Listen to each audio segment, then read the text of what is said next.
Estamos apresentando Programa Despertos, um programa para quem quer ver o invisível, ouvir o inaudível e acessar o impossível, com Cris de Pascoal e Mauro Dom Pedro.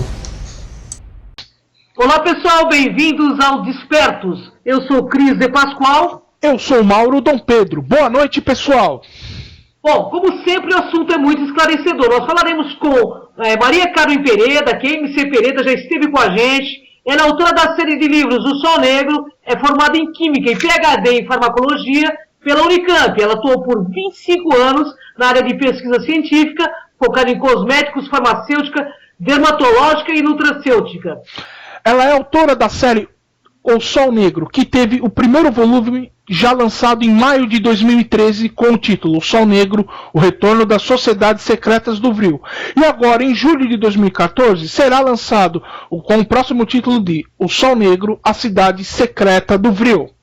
Bom, hoje nós vamos falar com a Maria sobre a Guerra das Sociedades Secretas, um assunto interessantíssimo. Tudo bem, Maria? Tudo certo, Cris, tudo certo, Mauro, obrigada pelo convite, é uma delícia estar aqui com vocês. É uma honra enorme estar com você, nossos internautas vão adorar essa pauta com você, Maria, porque quem é que não tem interesse em saber de tudo isso que você está falando, né? É uma aula, gente, a Maria Ciência Espetacular, ela passa uma aula, né, sobre sociedades secretas. Maria, antes de começar o programa, o pessoal no programa anterior me pediu o seu endereço eletrônico para adquirir um livro. Como é que faz? Perfeito. É fácil entrar na página do Facebook, quem tem Facebook, acessa a nossa página, que é Facebook/O Sol Negro Livro. Lá você tem as postagens diárias com temas variados que estão ligados aos temas do livro, extremamente interessantes, e em cada postagem você tem os links de compra. Então é só abrir uma das postagens diárias, ver os temas e ver embaixo do que está escrito, a descrição do tema que a gente abordou no dia, os links de compras de várias livrarias, digamos, via web. Olha, que legal, hein, pessoal? E vale a pena, porque o livro dela você não consegue... Você precisa ler, dá vontade de devorar o livro, de tão maravilhoso que é, entendeu? Maria escreve maravilhosamente bem, a gente se sente na história, é super bacana. Bom, Maria, vamos começar a nossa pauta, né?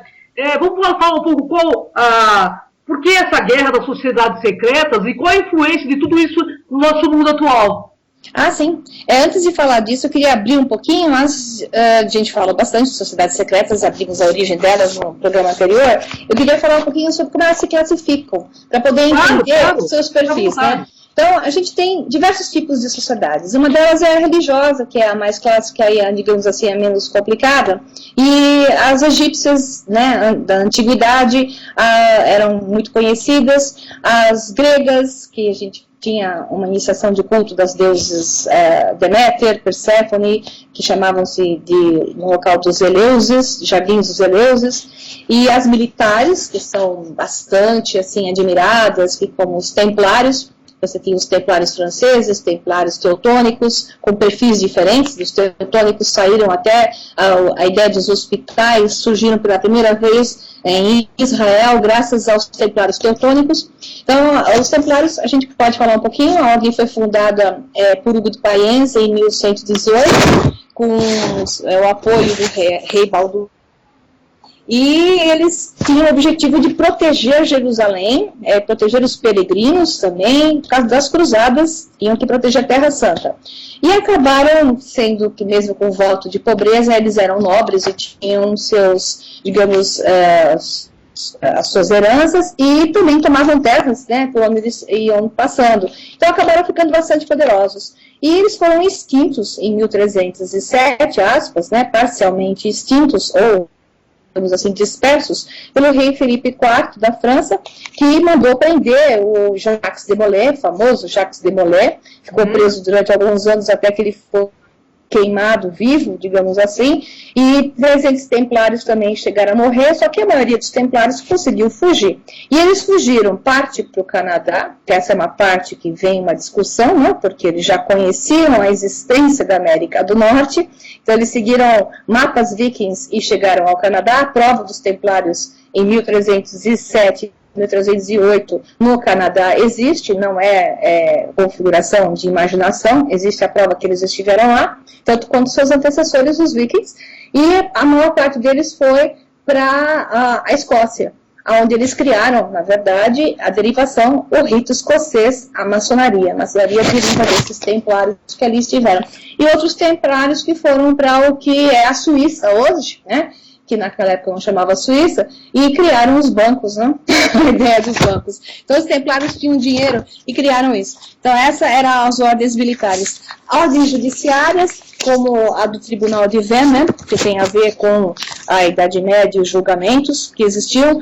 O que eu gosto muito mais é as ordens científicas, como química, que eu sou, tenho que gostar dos alquimistas, com certeza. Com certeza, né, Maria?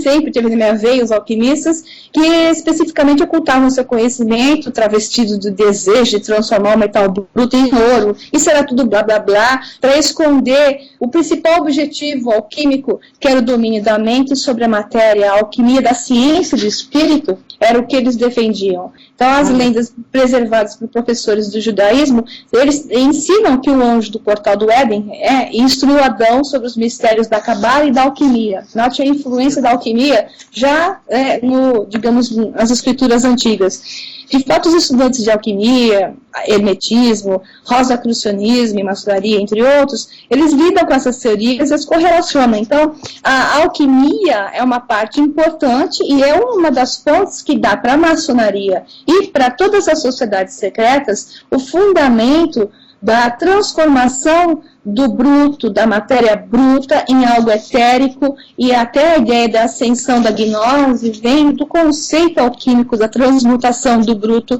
em algo mais sublime.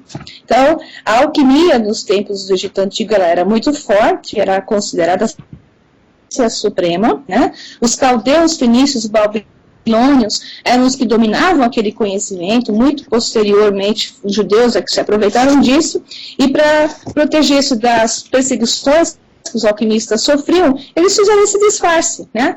E, embora tenha uma confusão até nas pessoas que confundem achando que a química surgiu da alquimia, na verdade não é bem assim, porque digamos assim, a ciência química não poderia ter evoluído da alquimia, porque as duas escolas de pensamento nunca tiveram, de fato, muito em comum.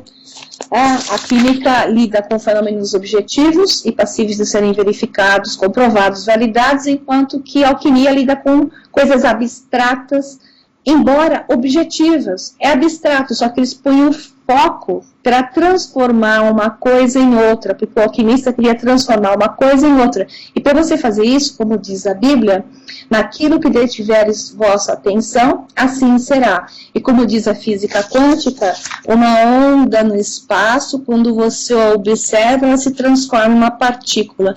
E os alquimistas já sabiam disso. Eles sabiam que o poder da concentração, da atenção e de saber que você é o senhor de si mesmo e pode fazer a modificação da realidade que você vive, coisa que a física quântica hoje fala, eles já sabiam disso. E esse trabalho soberbo era chamado de Magnum Opus, né? Então, olha só que aula, hein, pessoal? Que maravilha, hein? Aí, evoluindo um pouquinho entre sociedades secretas, uma outra classificação são as civis, que é a franco-maçonaria, ou o termo franco-maçonaria ou maçonaria, depende de gosto, na verdade significa a mesma coisa. A política, sociedades secretas políticas, que estavam focadas somente em influência política, como aconteceu na época do domínio napoleônico, chamada de Carbonária, que se opunha a Napoleão Bonaparte e queriam tomar o poder, né? A Carbonária era uma guerra contra Napoleão, de sociedades secretas, que Napoleão era maçom, né? E as antissociais, a Gardúnia, que é uma sociedade secreta espanhola da Idade Média, que só queria se apoderar do poder e eles iam roubando pobres, roubando ricos, qualquer um, eles queriam era para eles. Então essa é chamada de antissocial, porque eles só cuidavam deles. O interessante aqui é dizer que nós temos sociedades secretas mistas hoje. Então, voltando à questão dos Illuminatis, eles se encaixam um pouquinho de cada uma dessas, né? Desde antissocial até política, até científica, eles se encaixam em todas elas, porque eles têm conhecimento, informação e manipulam de todas as áreas, incluso alquímica, por isso a científica. Olha que interessante. Nossa, muito interessante. Maria, uma verdadeira aula. Nossa, eu tô aprendendo muito sobre sociedades secretas, coisas que eu nem imaginava, né? Porque verdade, eu também, viu, Mauro? Vai pegando um pouquinho de cada canto na internet e tudo mais, mas assim, falar com um especialista, entrevistar um especialista é realmente outra coisa, né? Maria, eu queria fazer uma pergunta, assim, porque eu tenho muita curiosidade e eu, assim, mesmo pesquisando na internet, eu acho, assim, pequenos fragmentos que eu não consigo bem chegar a uma conclusão. Você poderia explicar para nós aqui, para todos os nossos ouvintes da Rádio USL, o que é essa sociedade que se autodenomina sociedade secreta ou não, essa tal de cientologia, e qual é a influência dela hoje no mundo atual? Uma das coisas que a gente chama de uma confusão de conceito é a tal da história da seita. Você vê a cientologia, o pessoal chama de seita, outros chamam ela de religião, e é interessantíssimo porque eu estudei muito cientologia, desde a origem dela, que se chama Dianética. O seu criador é o L. Ron Hubbard.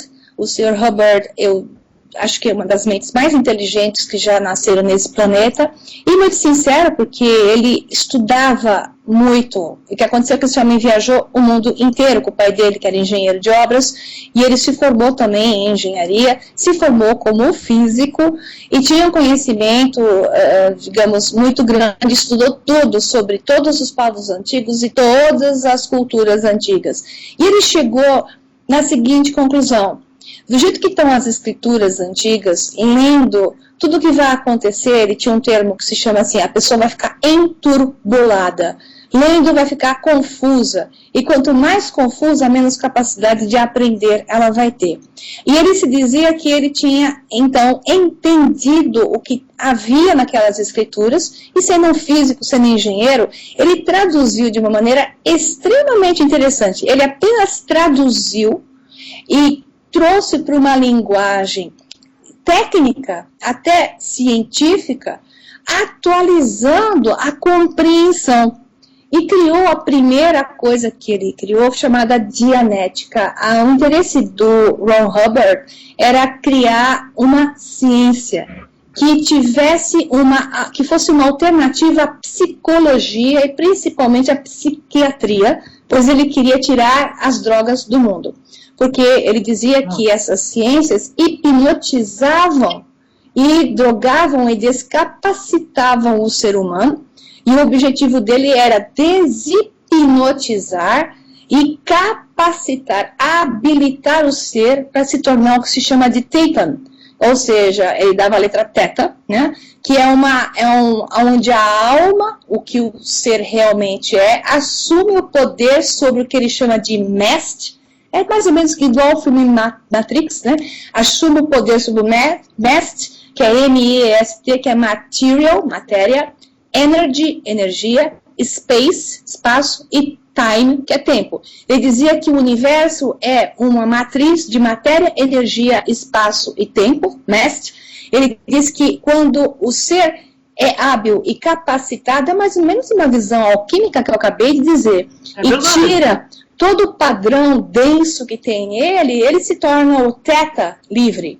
E esse teta livre é capaz de dominar a matéria, a energia, o espaço e tempo, que é a matriz do programa onde a gente habita. Então, ele criou o que eu chamo de ciência. Para mim, Dianética é uma ciência ponto pacífico.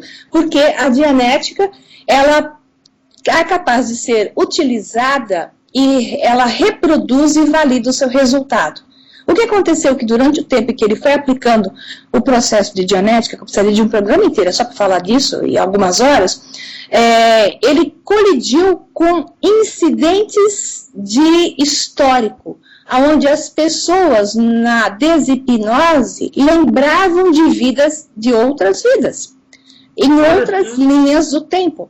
E quando ele começou a publicar trabalhos, como trabalho científico, que era o perfil dele, os psiquiatras que estavam extremamente incomodados nos anos 50 e os psicólogos começaram uma guerra franca, junto com a indústria farmacêutica, queria vender drogas, né, psiquiátricas, no momento em que, nos anos 50, as drogas psiquiátricas que foram desenvolvidas durante a Segunda Guerra Mundial, as drogas para o controle da mente, pela Alemanha nazista e pelos americanos, foi aquela guerra de desenvolvimento de drogas de domínio da mente, soros da verdade e por aí vai, viraram drogas psiquiátricas dadas para nós, seres que precisávamos de tratamento, porque somos todos loucos, na visão de um psiquiatra. Então, a cientologia se opôs a isso, criando alternativas de tratamento para aclarar o enturbulamento do ser e torná-lo mais energia, menos partícula, menos densidade, e criou uma série de processos para isso. Daí que essa guerra começou e eles chamaram a cientologia de isso não é ciência. E deve ser caçada porque não é uma ciência. Então, a solução foi chamá-la de religião. Olha. E de religião, ela não tem nada. Verdade. Porque eles não adoram nada, não tem adoração de nada, não se segue um Deus, não tem nada que é religião ali, é simplesmente procedimentos de estudos, são livros e mais livros que o Ron Hubbard deixou, e palestras e mais palestras, são centenas de livros, centenas de palestras, onde ele mostra não só o que, porque as religiões costumam falar o que, as filosofias costumam falar o que, mas ninguém fala como.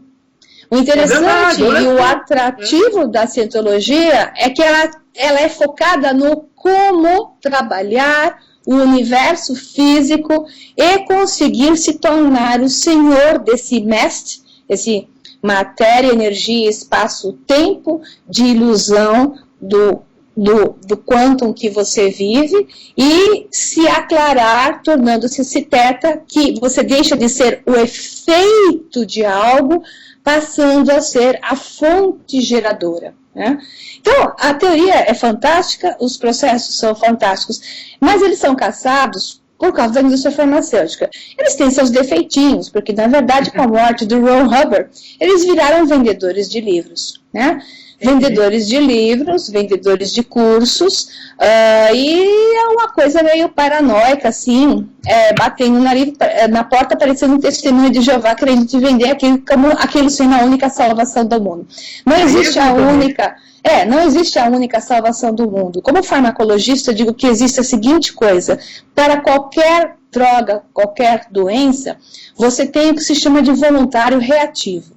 Então, o voluntário, ou aquele que está fazendo um estudo, ou que está sendo tratado, doente, está sendo tratado de uma doença, ele tem um índice de resposta. Então, esse índice de resposta pode ser maior ou menor, ou até nulo, ou 100%, com a mesma droga, com a mesma doença, no mesmo estágio. Varia de pessoa para pessoa.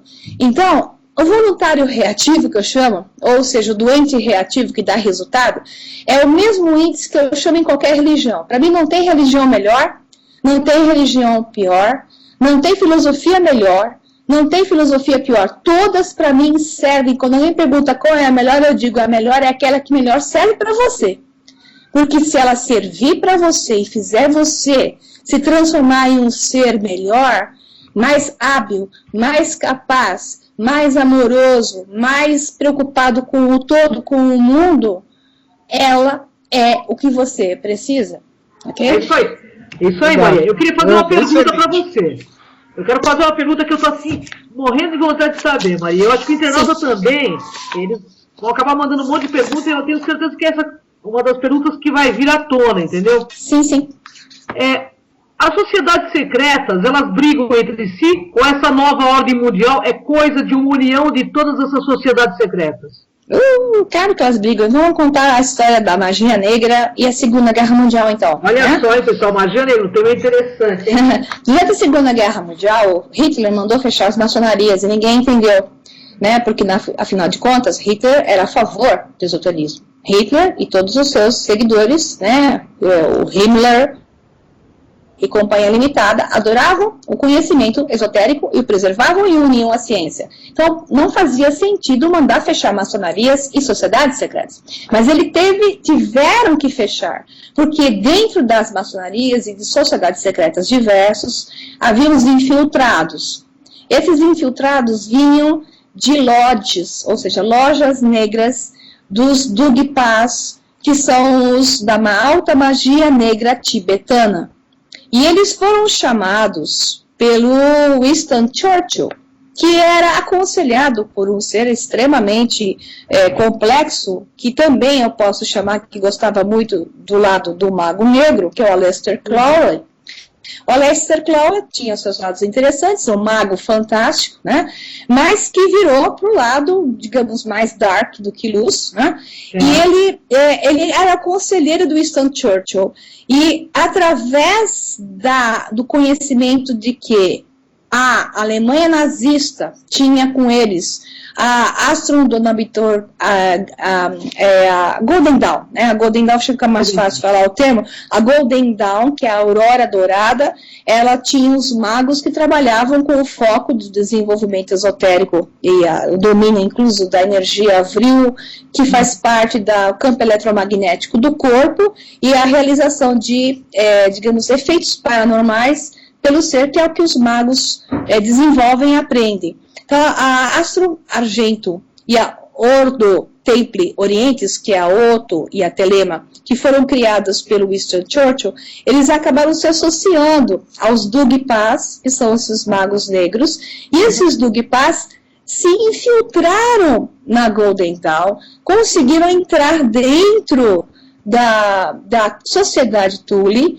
e começaram a criar a guerra psicológica, alterando até o estado mental dos seguidores de Hitler, alguns dizem até do próprio Hitler, porque em determinado momento a própria Golden Dawn não alertou a Hitler que ele estava sob influência desses magos negros, e não havia mais jeito, porque ele não aceitava, como ele era o líder.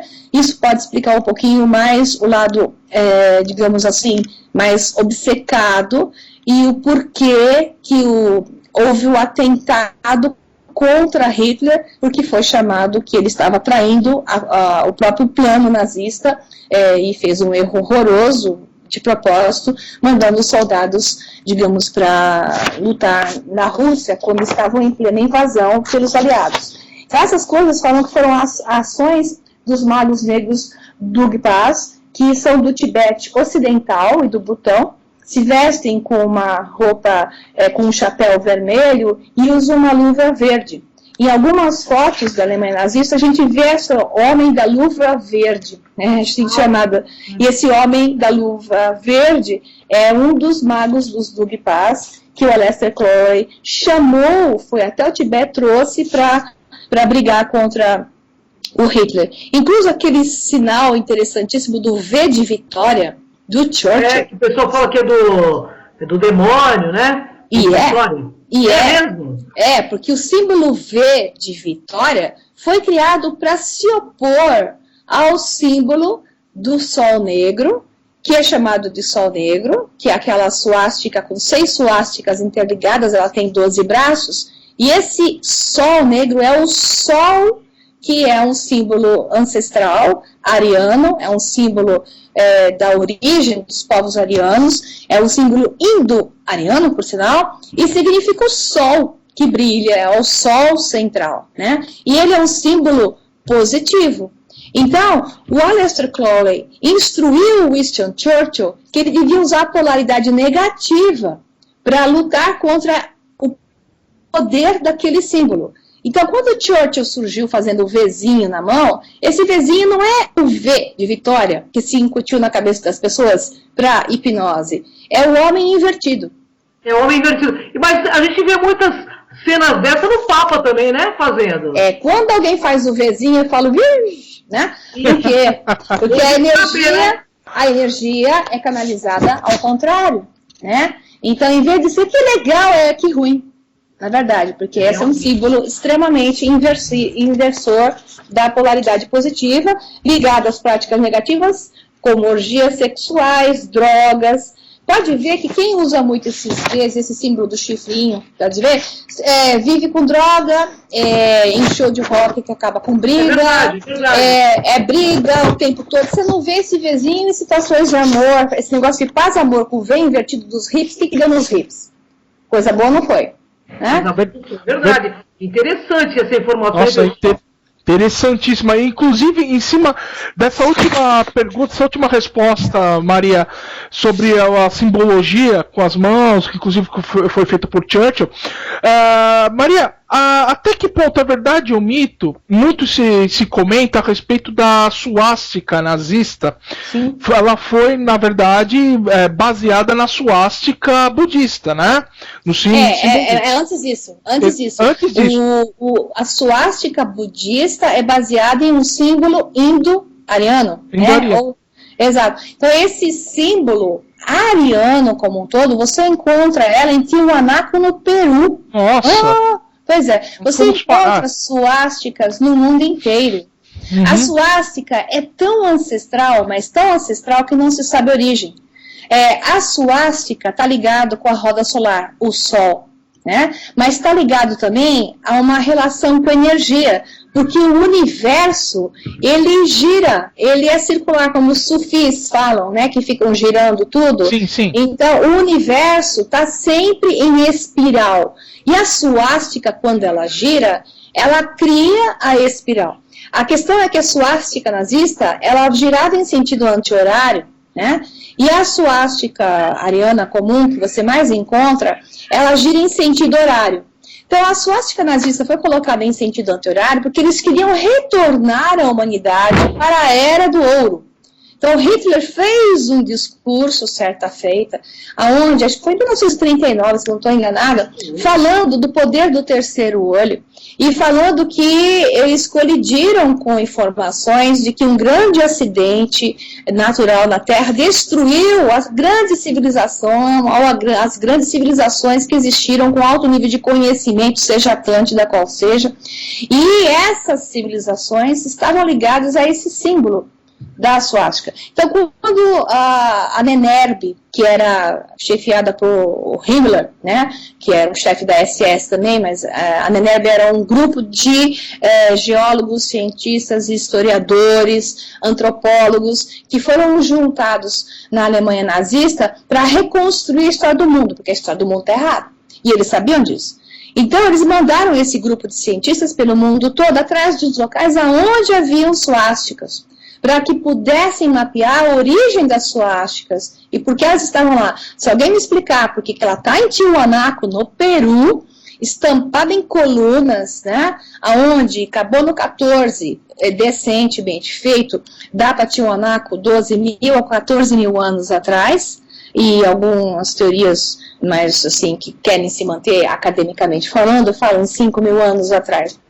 São sítios megalíticos fantásticos, Tiwanaku e Pumapunku na Bolívia, um do lado do outro, ao redor do lago Titicaca, né? Sítios megalíticos com construções com cortes perfeitos, que não seriam possíveis serem feitos na era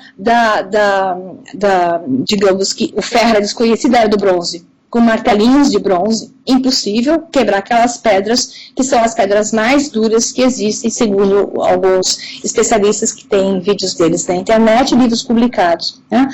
Então, assim, houveram civilizações, isso para os alemães da Alemanha nazista era uma realidade, e a suástica estava presente nesses povos, cujo nome ainda era então desconhecido, e eles atribuíam a povos de origem ariana. A suástica é presente, inclusive, direto na Suméria, naquelas tábuas sumérias, onde você tem aqueles seres mais altinhos, os mais baixinhos, com aquelas barbinhas todas crespinhas, em volta de árvores que parecem estruturas de DNA, para mim, isso é ponto pacífico. Você tem as rodas de suásticas e tem também o que eles chamam de flor de lis. A flor de lis é outra, que aparece em tudo que é lugar do mundo. É um símbolo de energia, né?